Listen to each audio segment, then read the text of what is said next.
Also, Nala-Ife talks live, unscripted, and off the chain. So, what I wanted to come through and say really quick is first of all, happy Friday, happy spring equinox, happy Aries season, and happy birthday, early birthday, and birthday on time for all of the Aries. So, in getting into the spirit of Aries, bear with me one moment. I'm gonna be writing down some points, okay? Now, what I want to the title of this session here is having more questions than you have answers, okay? So, having more questions than you have answers puts you in a advantageous position for one.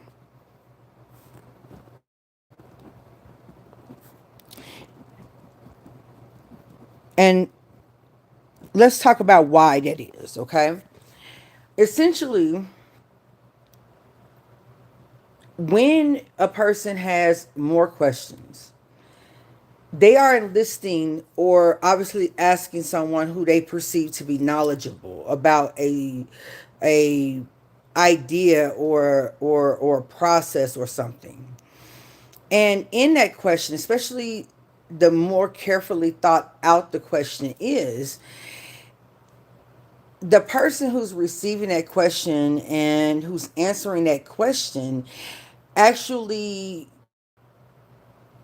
can tell by the way you sequence what you're asking, that it means a lot to you. And quite frankly, if you think about it, think about something that you're really, really, really good at. Think about something that you are a subject matter expert, or in corporate America is called SME, SME. Okay, think about something that you're really good at. And so if someone who maybe doesn't really understand, they have interest in the thing that you do, but they ask a question and they frame it in such a way that you can tell that that person is ready to receive, that you don't even have to water down your process or how something does a particular thing.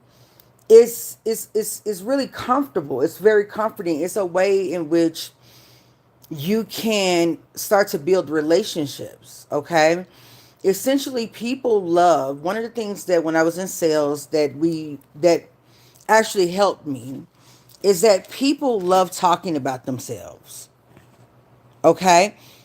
Whether they are aware of it, whether people admit to it, essentially, if you're going to sell anybody on something, it absolutely has to complement the best version in the way that they see themselves, or gets them to, or enhances them in such a way, or their life experiences to open up the best version or the best opportunities, or ease of use, so that they can spend more time doing something else, okay?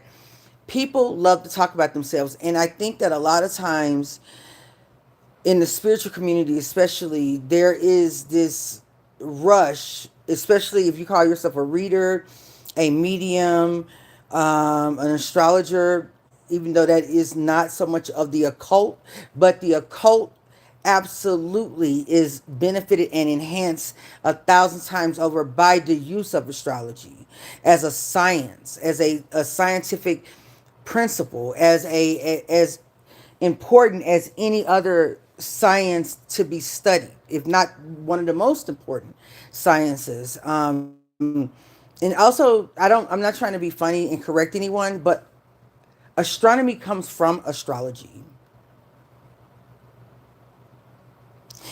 I want to help you. I want to let me explain this really quick, and then I'm gonna get back to what we were talking about.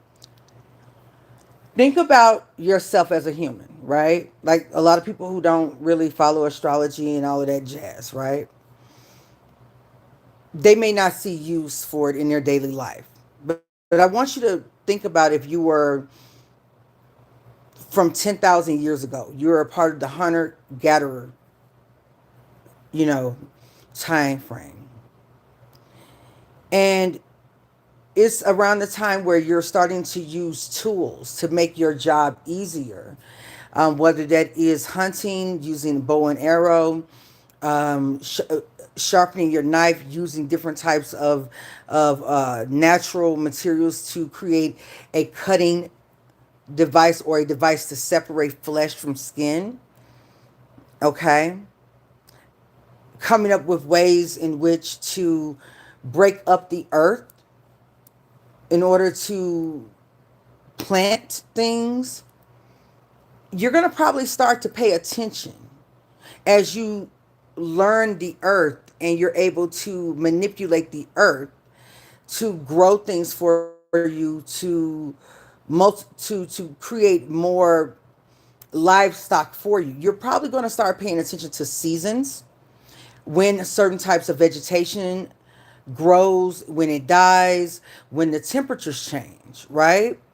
You don't have television, you don't have games, you don't have gossip, you don't have newspapers, and you're probably one of two other families in a pod of people for what appears to be at least 500 miles, right?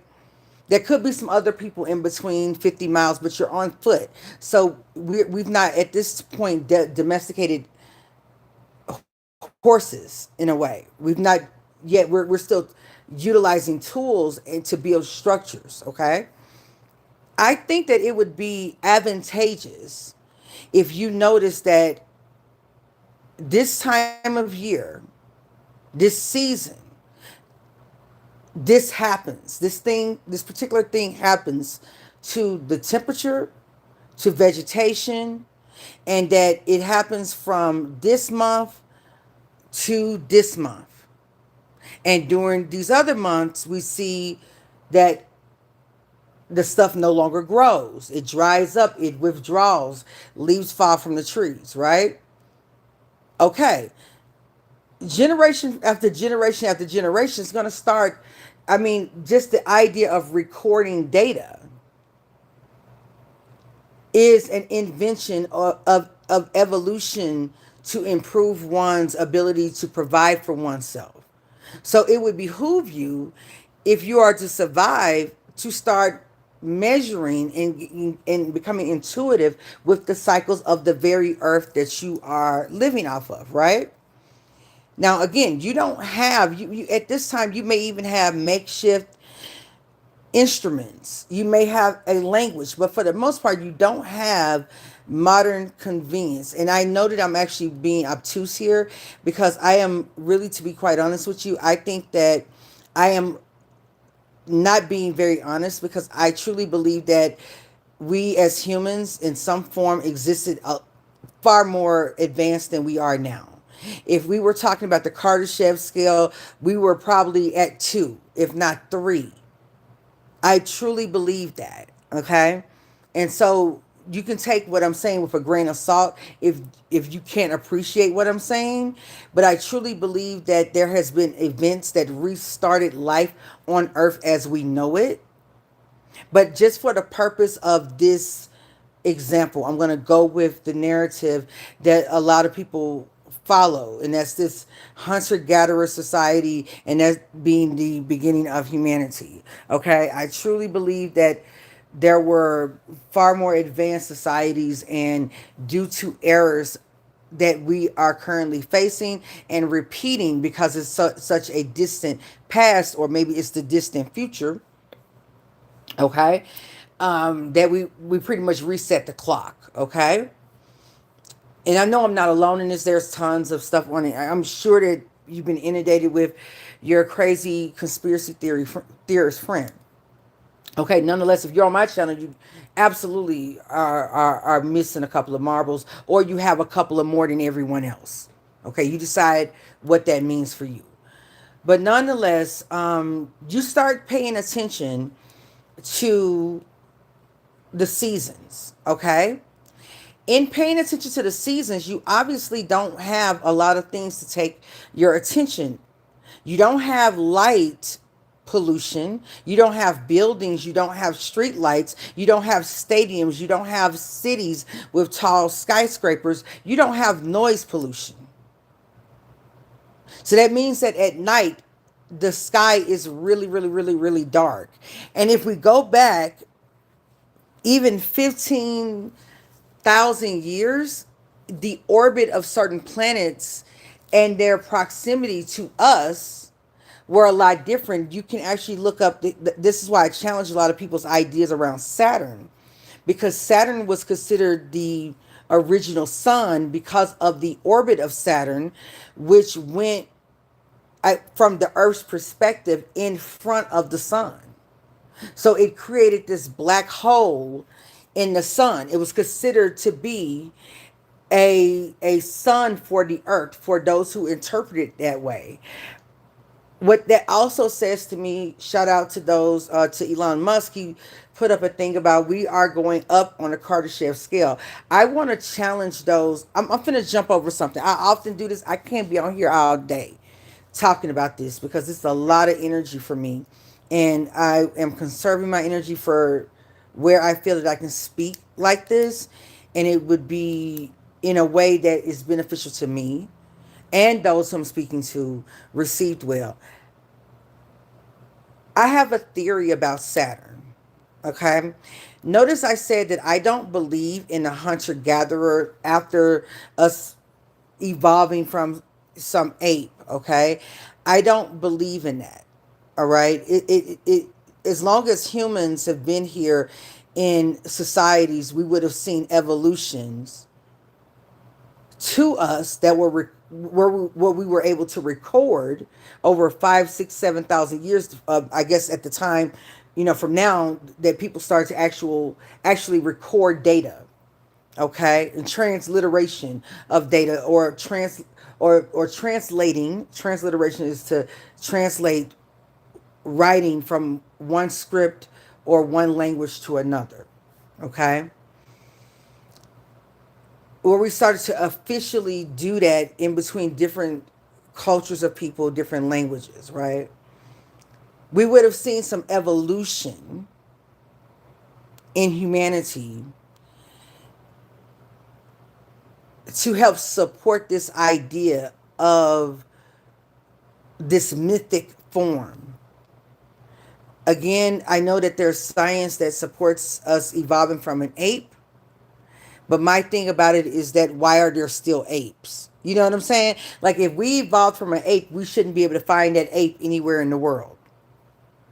You know what I mean? Like why did we evolve and no other ape evolved?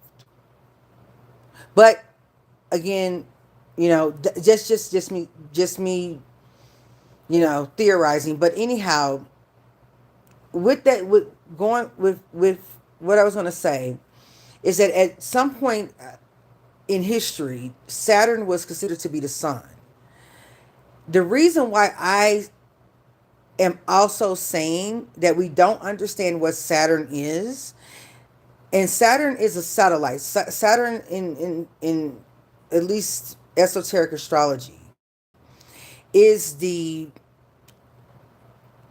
higher octave. I want you to hear what I'm saying. Saturn also has the moon, has more moons than any other planet. And Saturn is feminine. If anything, it might be trans woman. Okay?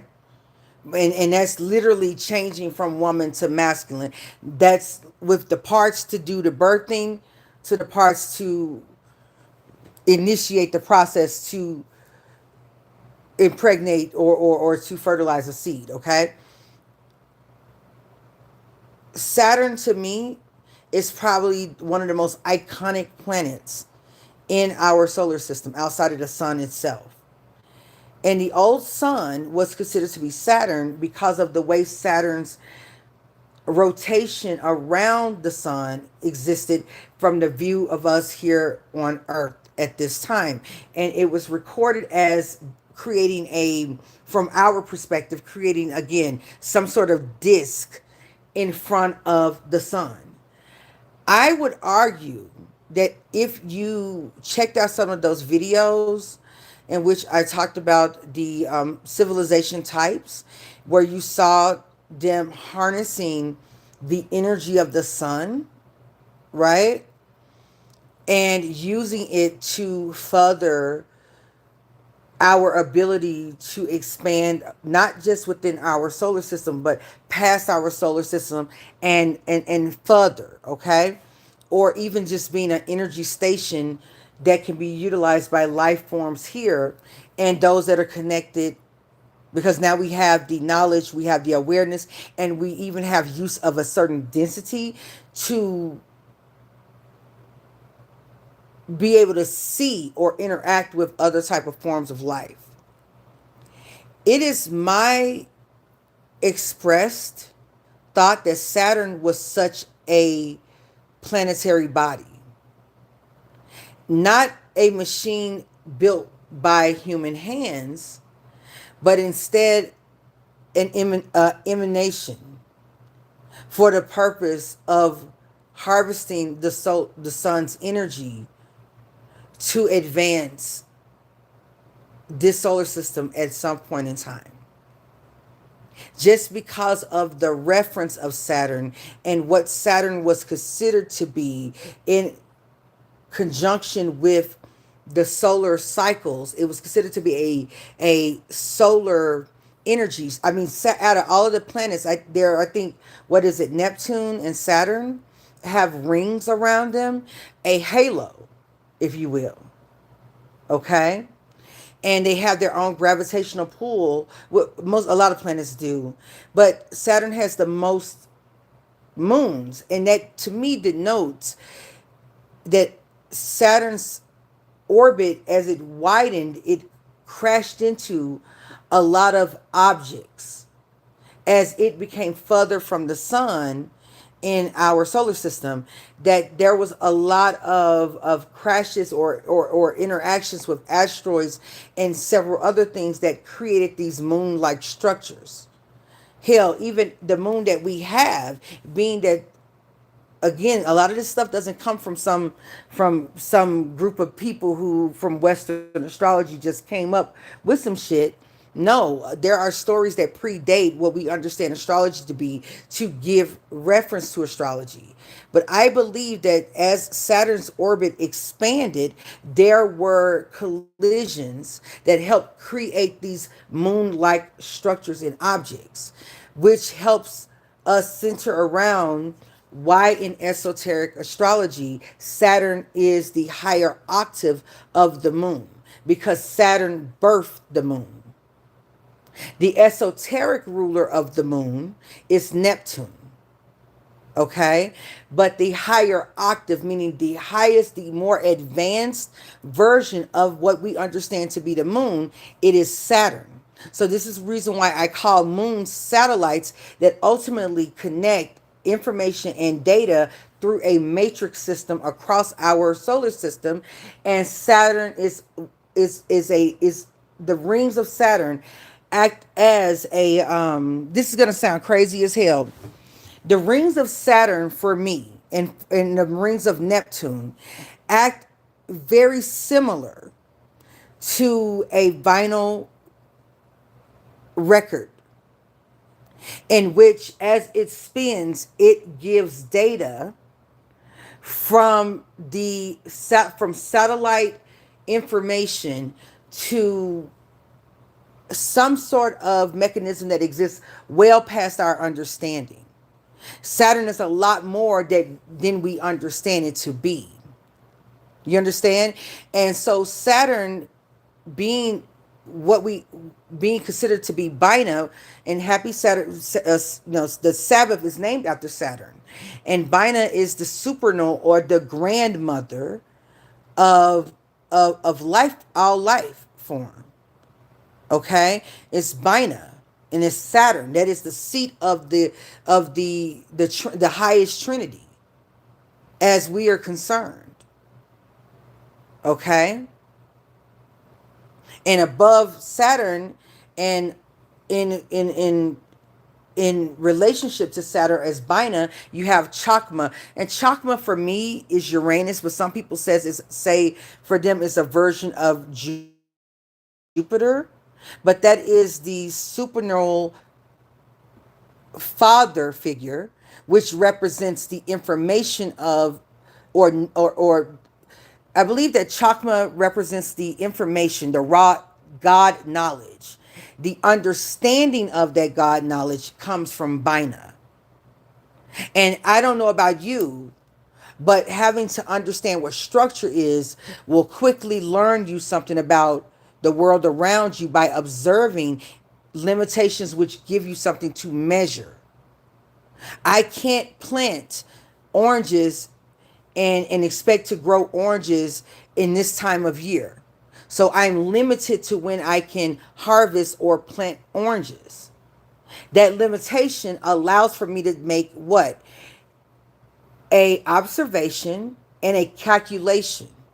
If you really want to get down to it, I want you to look up the etymology of the word metric.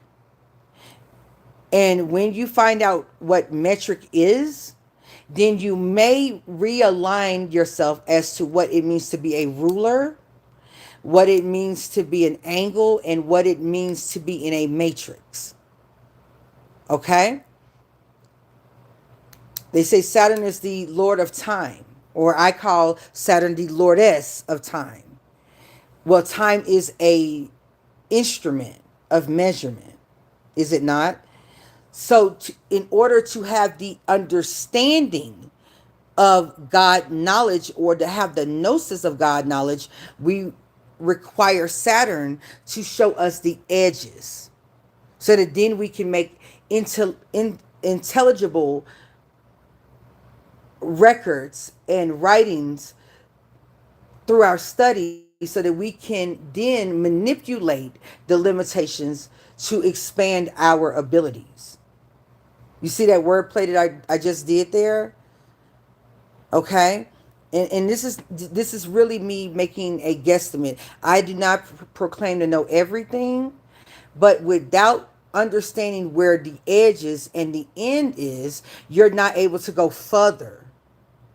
How can you go further when you don't realize how far you are, or how close you are to something? You don't have a metric in order to help you advance. You can go on and on and on,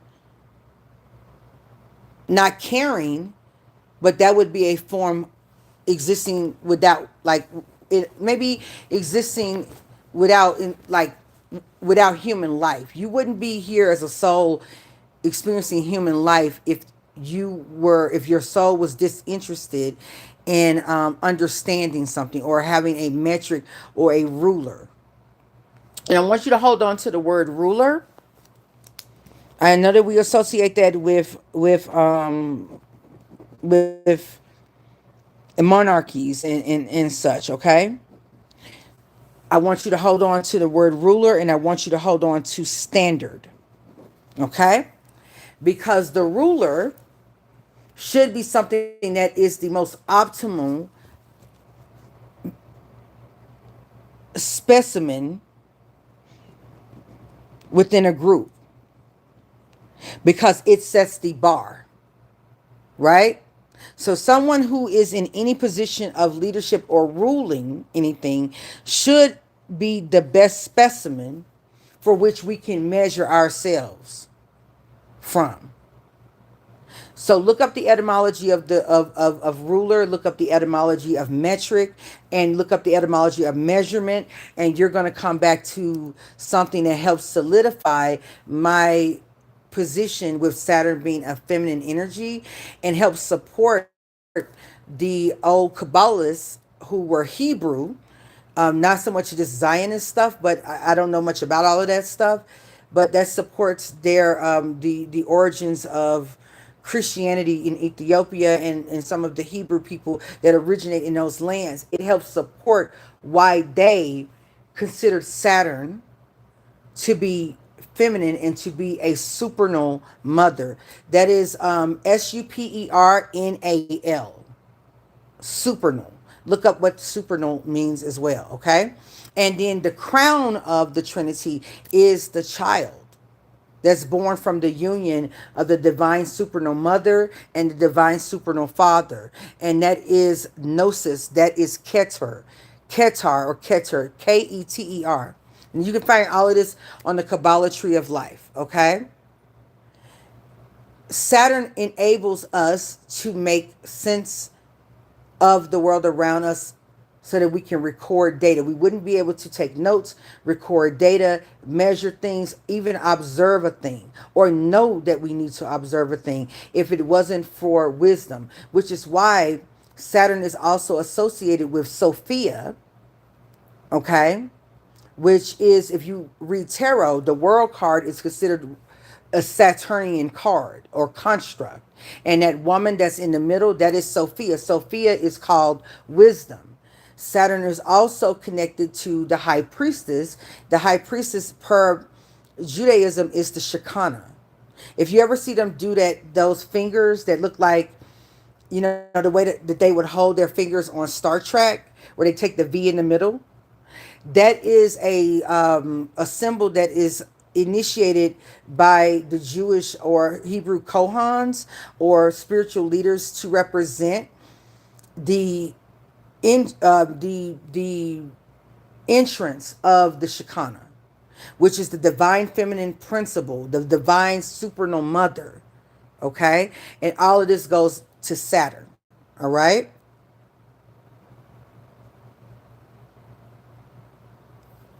And so the feminine helps us understand our limitations, and through those limitations, how we can expand past those limitations. How we know that we may be handicapped. We wouldn't know that we're handicapped in an area without that rule. And now that we understand how we're handicapped, we can now overcompensate for that handicap and move past it, past that original limitation. You wouldn't have that without Saturn and the ability to build structures that actually allow for expansion. Okay? These are just my theories. These are my opinions. They're not opinion that trumps anyone else's. I don't know everything. This is just my thought process. This is how I think. Okay? So how other people think, that is them. But from my perspective, to help you understand why I hold Saturn in such a high esteem, more than just my zodiac sign being Capricorn, you know, and having those placements between that and Aquarius and so many other things. It's more than that. It is in the ability to break through a structure to expand past what we understand, to gain a higher awareness of understanding. And that's what Saturn essentially does for us from an esoteric point of view. Okay? So Neptune also dissolves what we believe. It can provide an illusion for our imaginations or emanations. And I want you to remember what I'm saying, emanations. Because like I said, I think Saturn is an emanation. Okay? Neptune, if I had to give you an idea of what Neptune is, quickly, the expanse of the whole galaxy is what I consider Neptune to be. Neptune to me is the whole of a desert, and you believe that you're seeing an oasis, and it's a figment of your imagination. Neptune is the illusion that if you travel through Death Valley, you can walk around and make it from one end of Death Valley to the other end with ease, because it seems simple. It seems Neptune can provide an illusion based on what you are projecting off of it. It will allow you to go with that illusion, even if it's to your death. Saturn is what actually shows you could die if you keep doing that. And then you become disillusioned or dissolved from that folly or that foolishness. You see what I'm saying? Neptune is not here to deceive. I think that we deceive ourselves. Because what Neptune does allow for us to do is to perceive something outside of our consciousness And working in conjunction with Saturn allows for us to manifest that, so long as we can hold space for said thing to exist in our life, or state of being in our life, or amount of money or status or statehood in our life. Saturn says, okay, you need to do X, Y, and Z. You say you want to do all of this other stuff. Perfect. We're going to make that happen for you. I am not giving you limitations, because perspective is everything. I'm saying that you need to do these things, not because I want to punish you, because, bitch, if I bring this big fucking thing that you want here, it will crush you unless you have enough muscle, might, and ability to hold it. Why would I bring something here and grant your wish for it to kill you? I will let it kill you several lifetimes over, but it's for the purpose of you understanding the limitation and becoming wiser about who you need to be, why you need to be that thing in order to be in this position. It's kind of like the Dunning-Kruger effect, where people assume that they know what's going on. This goes back to the beginning of this talk. Have more questions than you have answers, and you'll always have a solution to a problem. If you have more questions than you have perceived answers, then it's going to lead you to breakthroughs. But if you think that you know things, think about yourself. I even think about this myself, thinking that I know something, or even when I do know something, I may undervalue a thing, underestimate a thing. Oh, I already know about that particular thing. And had I taken the time to maybe freshen up on what I thought I knew, I would be so much more knowledgeable about the thing, because now I have a different set of experience, ears and eyes and knowledge to receive the information a lot differently than someone who is just now listening to it. But if you walk around believing that you know everything, telling everybody you know everything, I promise you, you're going to embarrass yourself more than anything. You're going to have to take hits on your ego more than anything, because you're going to be so adamant, because you believe that that in order to be somebody, you need to appear a certain way. The thing that you're trying to be like, you don't have any respect for. Thus, you don't have respect for yourself, nor do you believe that you're capable. Let's talk about that. People talk about Saturn and they say, well, you got to work hard. You are saying that because you don't believe that you have the wherewithal. You're saying, I don't want to have to work hard, because you don't actually believe in yourself. But you want the perceived awards of someone else who had a solution to a problem, a solution that you've not been able to demonstrate. You want to be regarded the same kind of way, but you don't want the hard work that goes along with that. That means you want to exist in a corrupted state of being. So a lot of us, myself included, we need to look at ourselves. What are you avoiding in what you perceive to be hard work in order to gain a reward or an award for something that you are bypassing, that honestly, if you just do the work, it's not as hard as you think it is? Because we forget that as we humans, sophisticated material, we are sophisticated from head to toe. Every single soul is.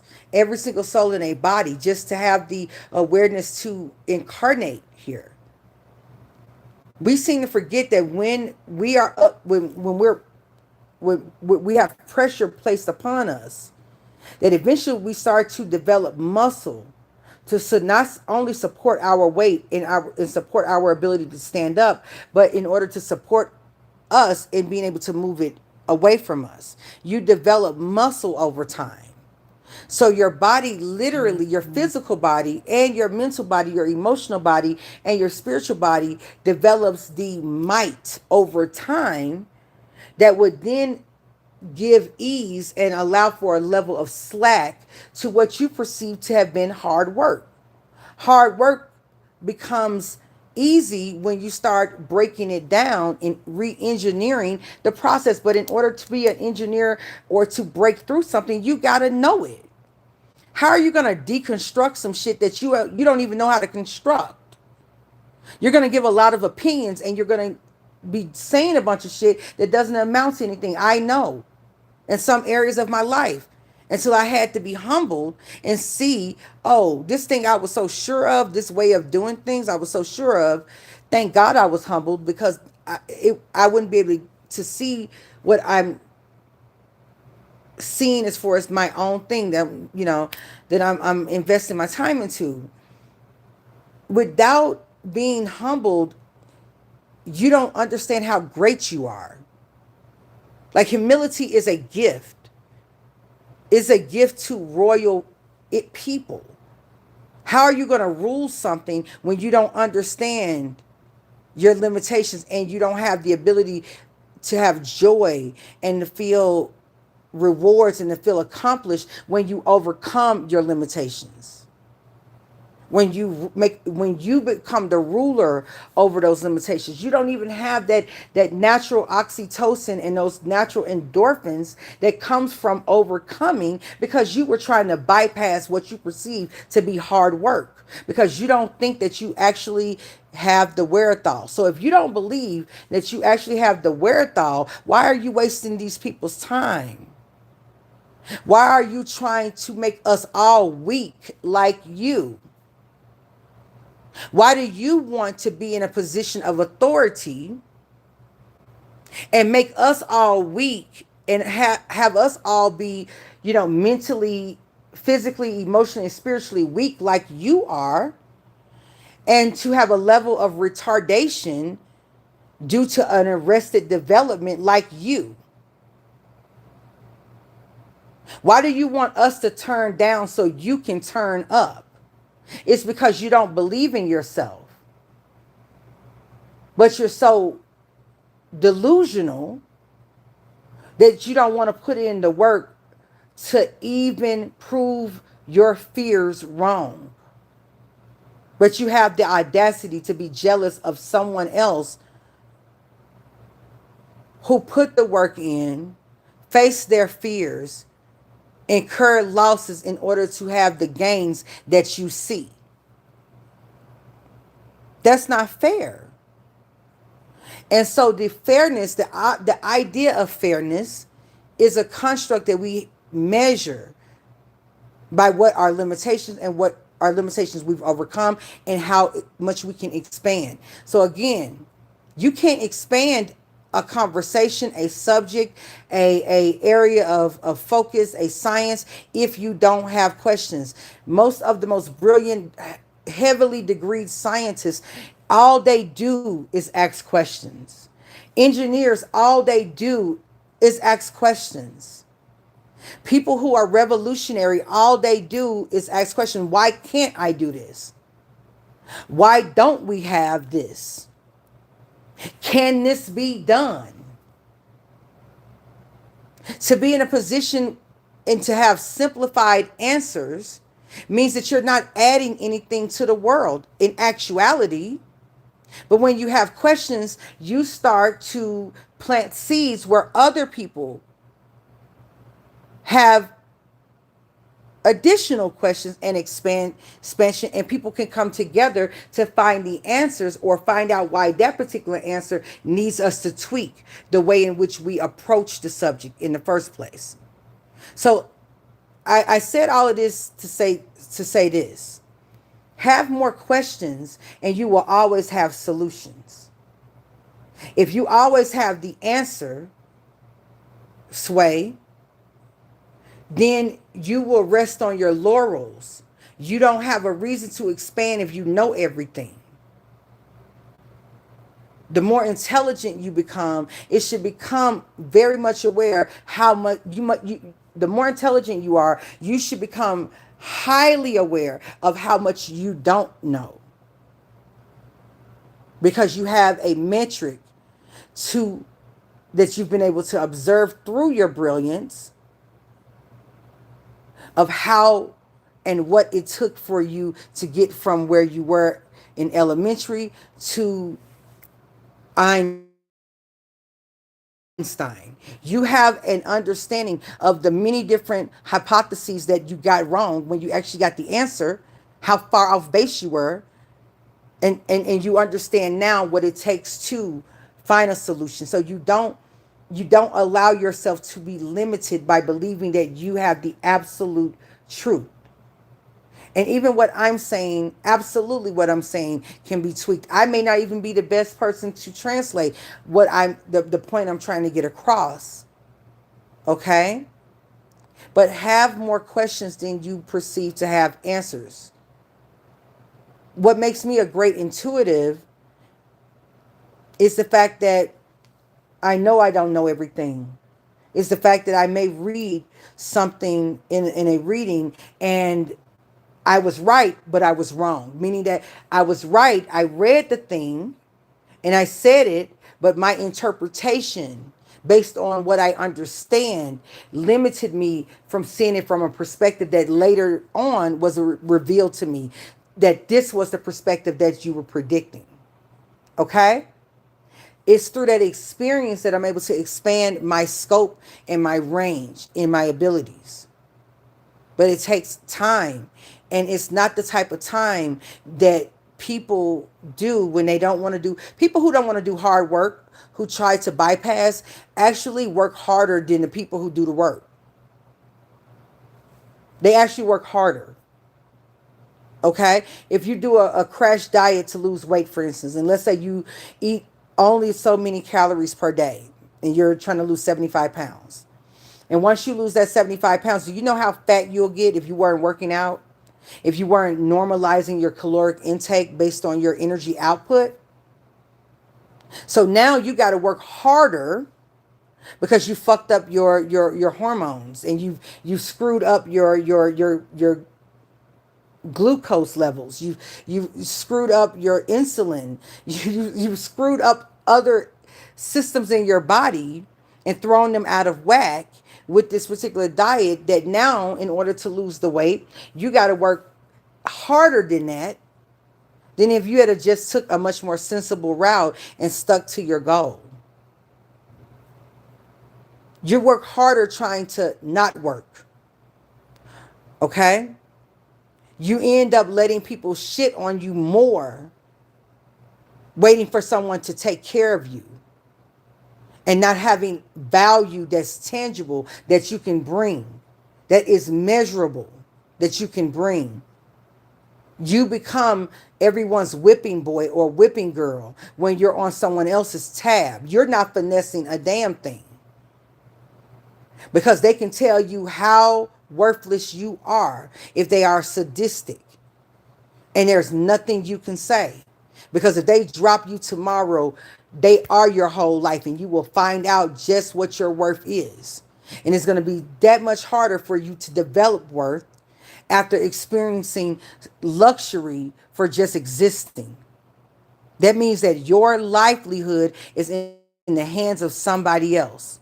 And you can't control other people. You can't even control the season with measurements. You can just be prepared for the changes. So to go out here and to demonize Saturn is asinine. Why in the fuck would you know about love if you didn't understand what hate and coldness was? Why would you know love and warmth if you didn't have a measurement by which we can contrast and compare what it looks like for us not to have love and warmth? It's insane that anyone would walk around and expect their opinions, myself included, to be superior to those who know better. And in knowing better, they know they don't know shit. And you or me, in my foolishness, in my foolish mind, would think, oh, they're saying they don't know shit. I knew they ain't know shit. I knew better than them. But the truth be told is that you sound crazy because not only do you not understand why they're saying that they don't know everything, you know even less. Still, you are resting on your laurels and you're the most idiotic person in the room. And if no one tells you, it's because they're making fun of you. There's an inside joke. Everyone else is laughing at you, walk around pretending to know all of this information.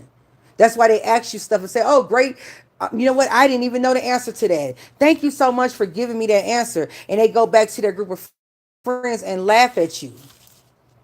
Can you believe they said this? You know what I'm saying? Laughing at you because they're annoyed with you.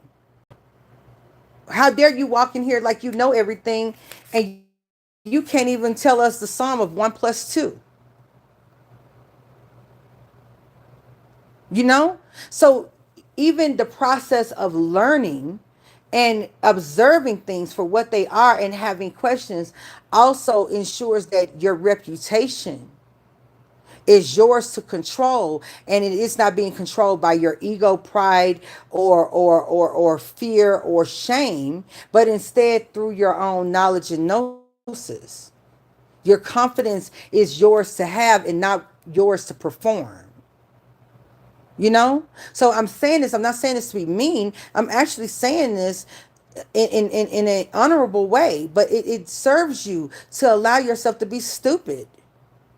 It serves us all to admit when we don't know something, because that is our insurance that we will expand our knowledge base in pursuit of the things we don't know, because we have the foundation to receive it.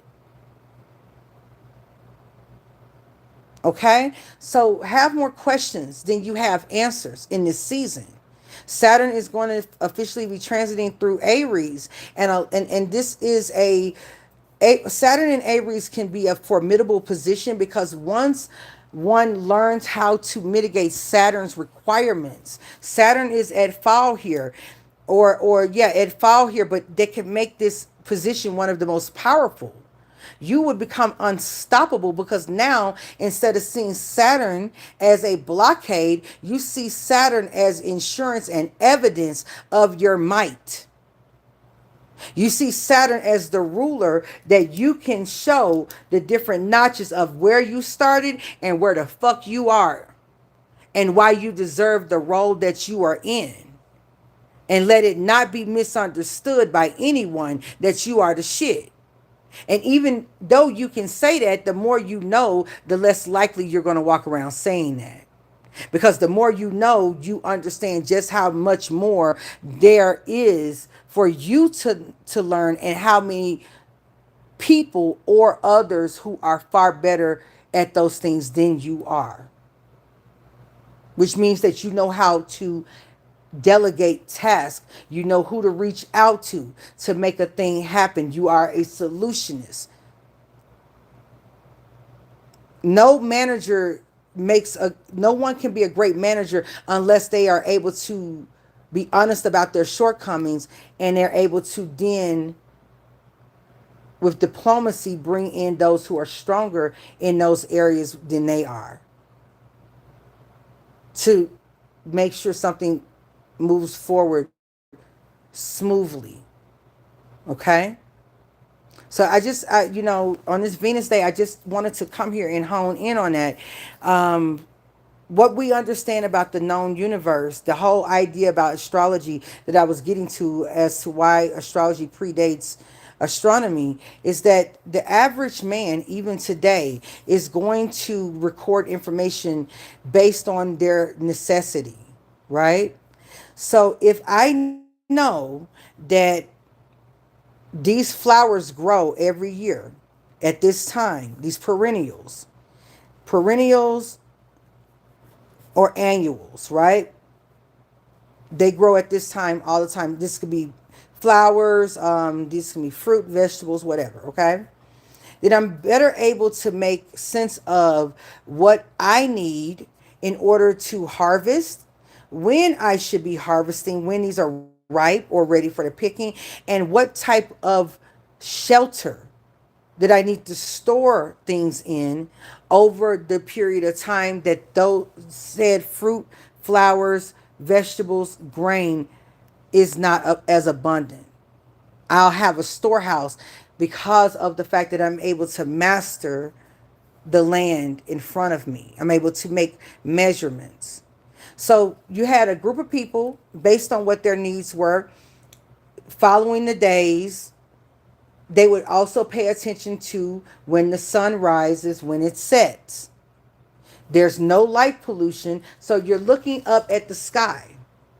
And mind you, a lot of us get lost in the idea about astrology because we believe that the sky we're looking at in 2026 is the same sky that our extra great grandmother, the holder of the mitochondrial Eve gene, is the same sky that she was looking at. The planets orbited differently. Some were far closer to the earth than they are now.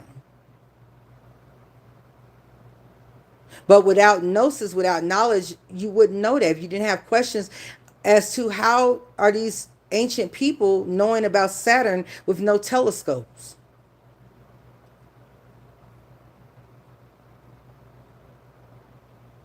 The orbit was different.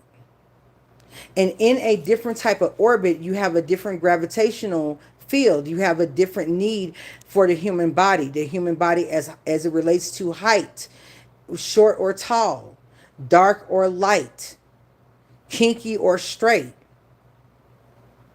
exaggerated features, not so exaggerated features. You also have people who populate a land in certain temperature. And so therefore their characteristics are influenced by the temperature of the area that they populated, even if their ancestors are closer to the equator. Those are still their ancestors. Their features were dictated by several things: gravity, orbits, and the barometric pressure of the environment. I want you to look up what barometric pressure, another metric, another ruler, another way in which we can measure a thing. Barometric pressure changes from the winter to the summer. It can absolutely indicate or influence human development. Now, if you see that the seasons are able to influence and give us understanding that these particular trees sprout leaves in this season and they start to fall in this season, and we understand that this is organic matter that we are observing, what makes you believe that humans are not also influenced if we are too organic matter? If we are organic matter and when we die, you set my ass off into the ground, bitch, and you come back in 10 years. If I'm not a part of, if you don't, you're going to see soil, which then denotes that I returned to the matter that I originated from in this density or of the stuff of this density, right? So, okay. So if vegetation is affected by certain seasons and times of the year, how is it that people are not also affected by those changes in the season when we can measure it? We can measure how heavy things are, the pressure of our environments.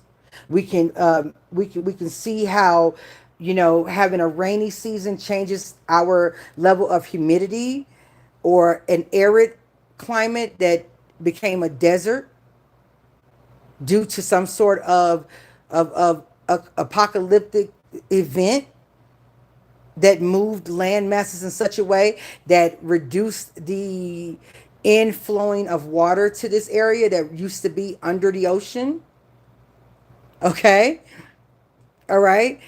These are changes that happen, and if it affects the land, how does it not instruct or affect or implement the way in which cells divide and create us?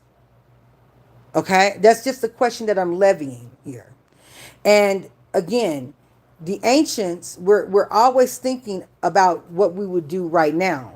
We're not existing in a time that those ancients had these drawings in their caves or in their huts or on some solid mass of rock okay? And which things may have been advanced, and this was the last vestiges of them explaining something before the generations that came thereafter lost the knowledge of those who existed in a much higher intellectual fashion than they are. Okay?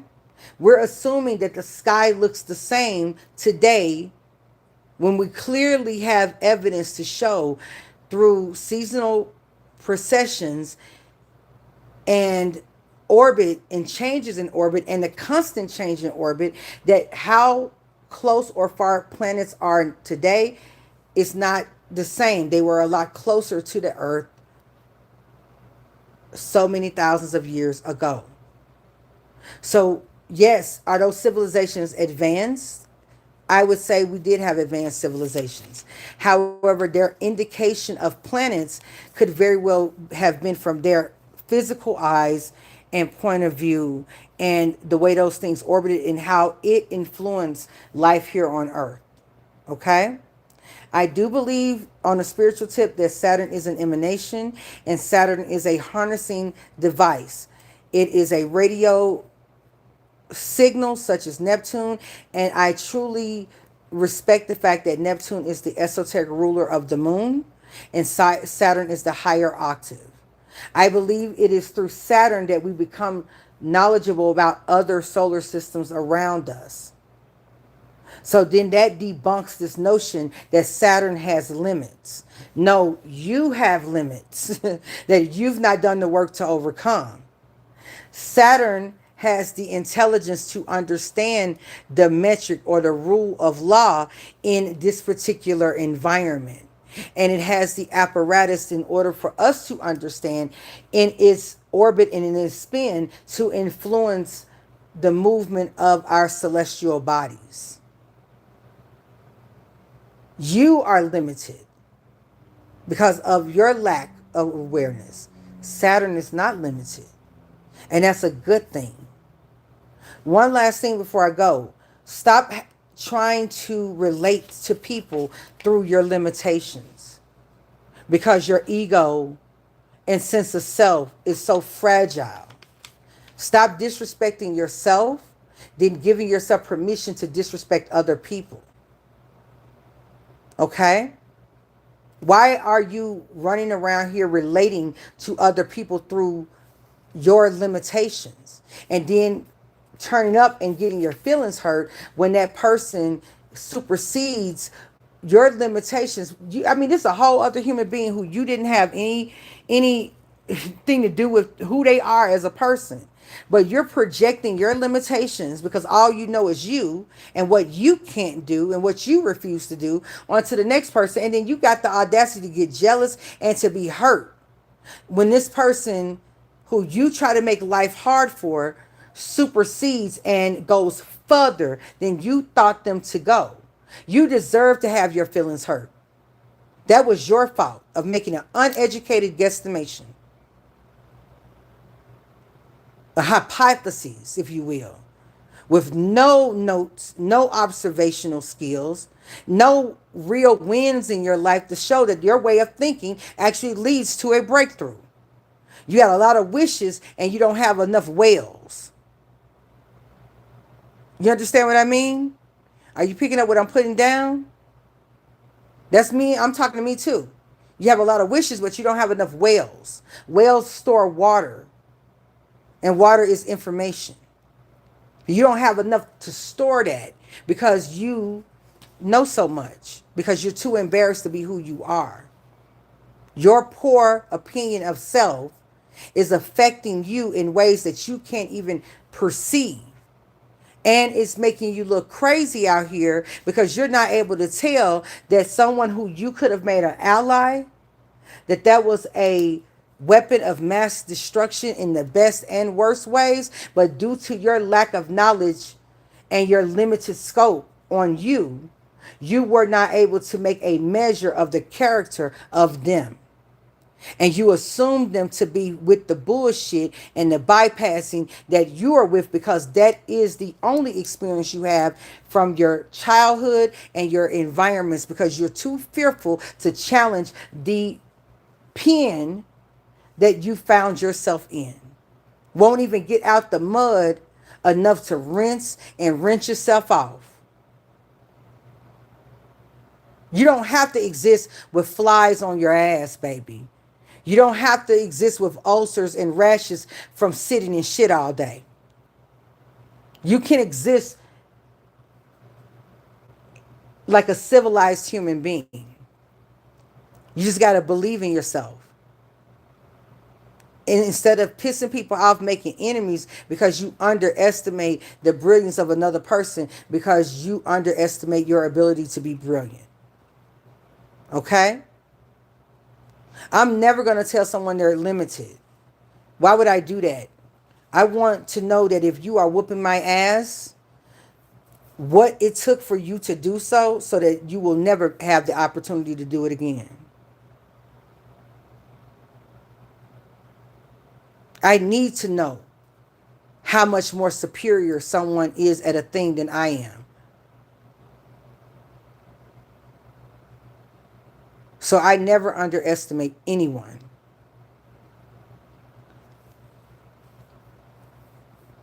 Okay? I'm not telling you what to do, but if you found yourself here, especially if you find yourself aligned with the negatives, because I found myself aligned with the negative. That's why I'm so passionate about it, because I'm embarrassed.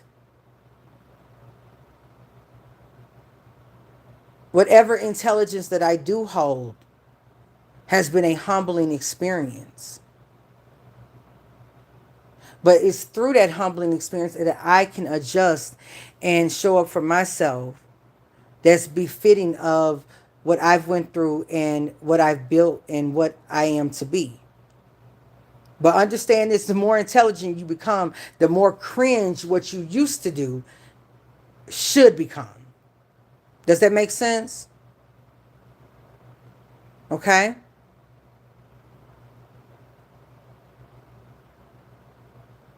Waste not, want not.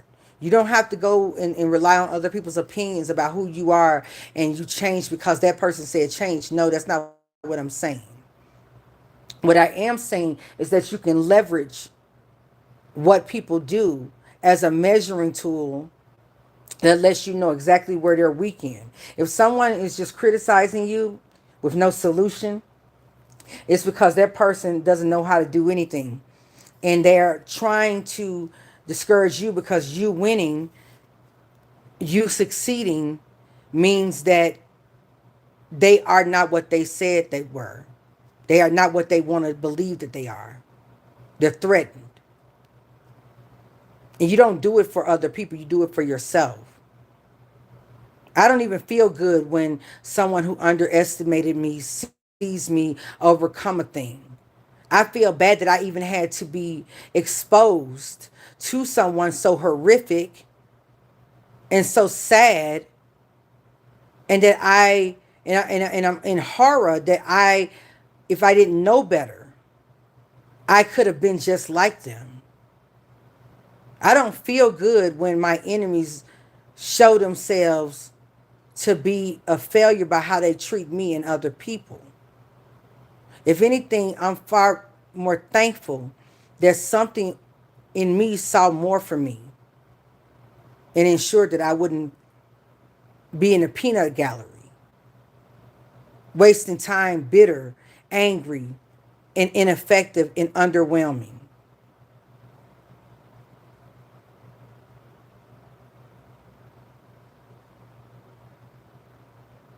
So on this Venus day, I want you to appreciate yourself a lot more. Okay? I really do. But it's going to come with you becoming square on the behaviors and the attitudes in the state in the way that you think that isn't valuable, nor is it favorable, because Venus is vicious. If you are a heavy Venusian person and you're doing stuff that devalues you, Venus is one of the worst to get whooped by. Y'all think it's Saturn. Saturn is very dangerous, and so is Pluto. The sun can very much be dangerous, but the sun exists for nurturing If the sun has to come in and do something, we're pretty much resetting the gameplay. Same thing with Jupiter. But Venus can be very cruel to those who claim to be coming in her name or his name, who devalue or bring whatever Venus occupies less value by existing. Venus will make it very known to you how much you are not valuable in the state of being that you exist in, to where you will be so tired looking like that and existing like that that you get up and do something about it.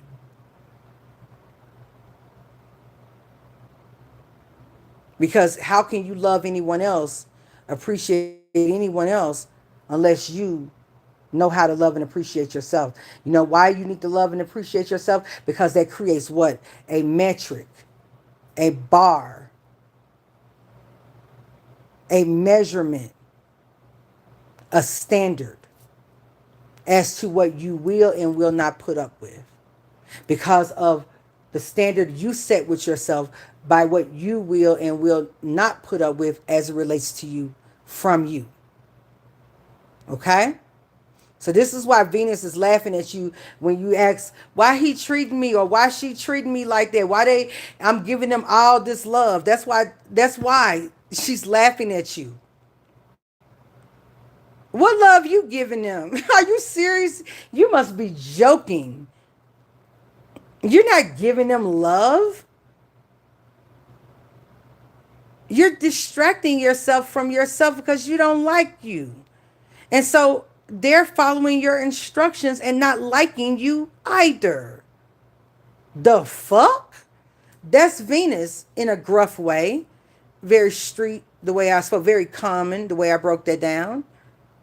But what love are you giving to someone? You're saying that you're giving someone love. But from which well are you pulling the fucking love from? Because you're damn sure ain't loving yourself to be in this situation in the first place. Now, when you're younger, you're giving a break on that. But from where are you pulling this love that you got so much to give? When all you do every day, all day is ignore yourself. Underestimate your own self.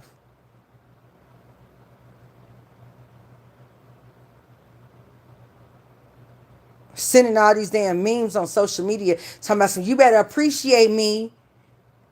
I know my worth. Well, do you? And then furthermore, why are you mad that man didn't know your worth? He knew if you messed with him based on what he was coming with, that you didn't know that you had that kind of. How you gonna get mad at someone when they got it from you and it was worth nothing? And now you're charging for the same thing that they done got used to. You've given to them in abundance. And you mad at them that their metrics said that wasn't worth shit. Because you was treating it like it wasn't worth shit. And this goes true for men too. And you wonder why you feel lonely. Because you don't even recognize the person that's looking back in the mirror. Your person is a branch of you. So if you are, let's say, into this twin flame, this soulmate shit, if you don't love you, then your person should not walk into your life. Because you damn sure won't love them. Because you won't be able to recognize yourself because you are ignoring yourself. And you think less of yourself. So you don't even think that you're majestic. How are you going to expect someone who you perceive to be majestic to love you? Because if you actually knew yourself, it's a good chance that you were selling yourself short and could have did a lot better than what you allowed. Right? So I know I'm fussing and I'm preaching. I know that I'm doing that thing. But I really, really am not fussing for the sake of wanting to put anybody down. I kind of want you to stop. I want you to cut it out. Cut it out. Knock this shit off. Okay? Please. Stop this madness. And furthermore, because it's not entertaining.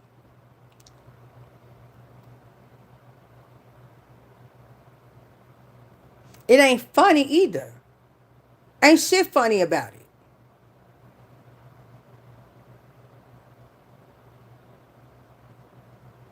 And I'm gonna go and get it because I done started that. I done start. I can't once I stop. I start. I can't stop. But anyway, yeah. I really hope that some people who this was for, whether you watch me in the shadows and you act as though I don't exist, that ain't got nothing to do with me. That is none of my business.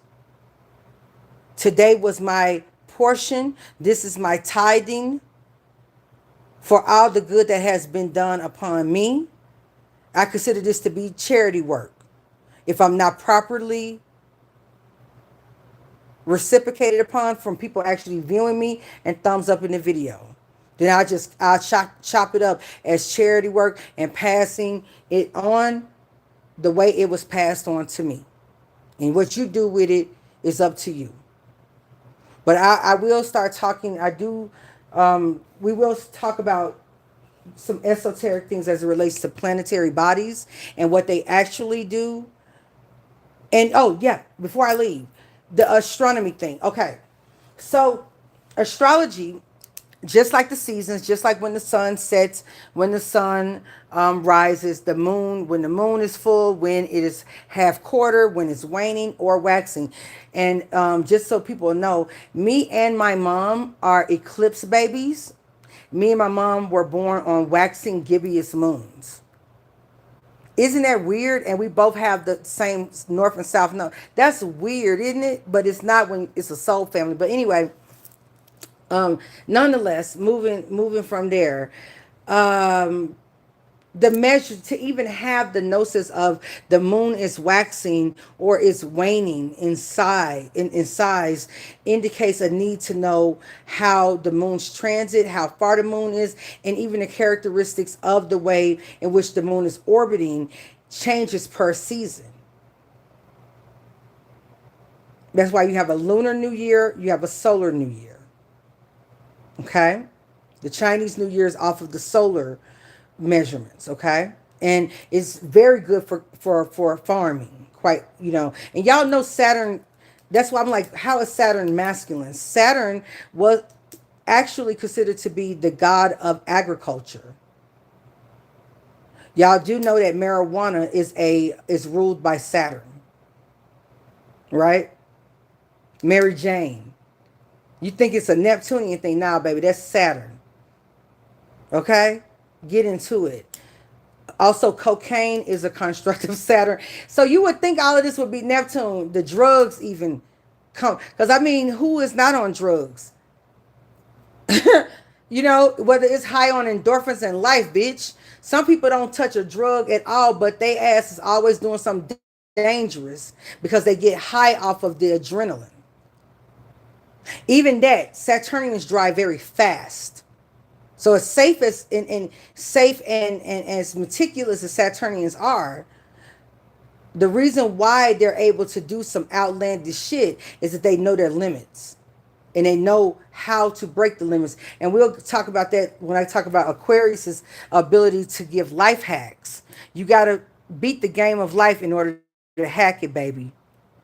You got to know what you're hacking, So that's what Aquarius teaches us, or what Aquarius and Pisces gives us, and Capricorn helps us understand. Huh? Yeah. All right. So I just wanted to come in and drop this this knowledge and encourage one to till their soil and to make good use of the rivers and streams and lakes to bring flow and streams of intelligence, awareness, and expansion of what one knows to be true. And honestly, if you're high vibrational, you're not anti-man, nor are you anti-woman, nor are you anti-black or any other race. And I say that knowing that sometimes I am anti-woman, knowing that sometimes I am racially biased, knowing that I am sometimes anti-man. But it gives me at least some sort of metric in my life to aspire towards, if that makes any sense, right? So let's wrap this up. The planetary bodies, the recording of how they moved, the personalities of people who were born at that time, the behavior of certain vegetation at the time that the planets move a certain way, and if and how all of this correlates to human, plant, and animal development is how we developed astrology, which then led to the study of the actual planets and subsequently astronomy. Okay, so let's not put the cart before the horse. It was astrology, then astronomy. If it wasn't, okay, this is a simple way for me to say it. Cosmetology or forms of cosmetology is what lended itself to create the discipline of trichology, which is the study of hair follicles. Why hair does the thing that it does, why it's curly, why it's straight, why you have dandruff, why you don't, why is your hair greasy, what are the contributing factors, what are the amino acids that are responsible for the structure, the cortex, right,